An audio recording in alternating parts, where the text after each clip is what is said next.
First studied by researchers George Betts and Maureen Neihart in their 1988 article, Profiles of the Gifted and Talented.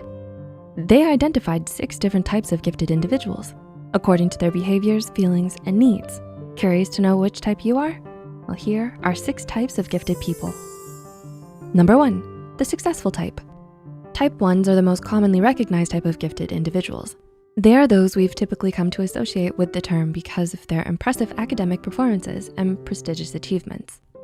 Most type 1s become even more driven to excel because of the high expectations placed upon them at a young age by their parents, teachers, and peers. However, at the same time, some type 1s can become bored with school and lose their passion for learning because they feel like their giftedness has become their entire identity. This happens because many parents and teachers make the mistake of focusing too much on developing their intelligence, talents, and skills that it stunts their personal, social, and emotional growth, making them competent but unimaginative and ill-adjusted adults. Number 2, the challenging type. Next, we have the second type of giftedness, known as the challenging type. Type 2s are labeled as such because they are often unafraid of challenging others and questioning authority.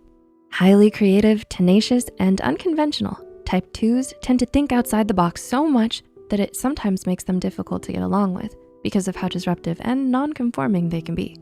Often receiving little to no recognition for their giftedness, many Type 2s feel frustrated with the school setting because it stifles their creativity, overlooks their abilities, and keeps them from realizing their full potential. If they don't have a support system in place or have other positive influences in their life, it's likely for Type 2s to develop delinquent behaviors or eventually drop out of school. Number 3, the underground type. Type 3s, also called the underground types, are gifted individuals who want to try to hide their giftedness from others. This may be because they want to feel more included in a non-gifted peer group, feel too much pressure to excel, or dislike the intense scrutiny and attention that giftedness often brings. Those who don't manifest their giftedness until late childhood or early adolescence tend to fall into this category, most likely because that is the age when the desire for belongingness and social approval typically starts to intensify. As a result of denying their full capabilities, they may end up feeling insecure and anxious.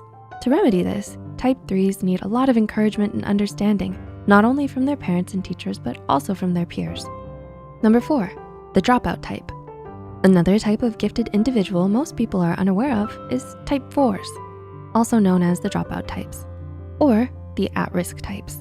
Type 4s tend to have a reputation and are labeled as such because they often struggle with feelings of anger, frustration, and depression as a result of their giftedness being overlooked. Similar to Type 2s, Type 4s struggle with their self-esteem because they feel rejected and unappreciated by others. Since their interests, skills, and talents don't align with the typical school curriculum, they don't receive the support and affirmation they need from the people around them. Number 5, the double-labeled type.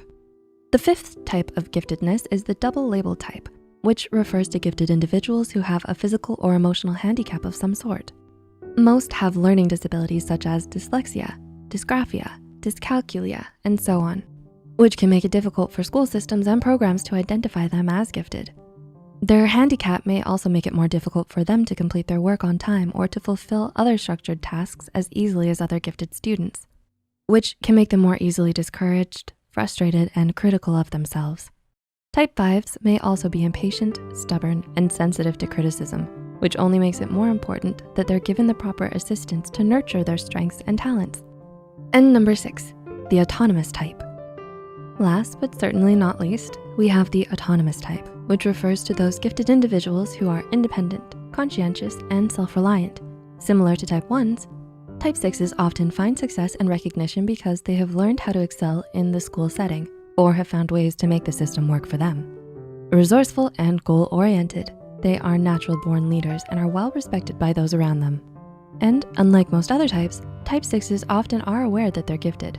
However, because they have such a strong sense of personal power, they are never preoccupied with impressing other people, gaining their approval, or fitting in with their peers. So which type did you relate to the most? Do you relate to more than one type? Let us know in the comments below. If you found this video helpful, be sure to like, subscribe, and share this video with those who might benefit from it.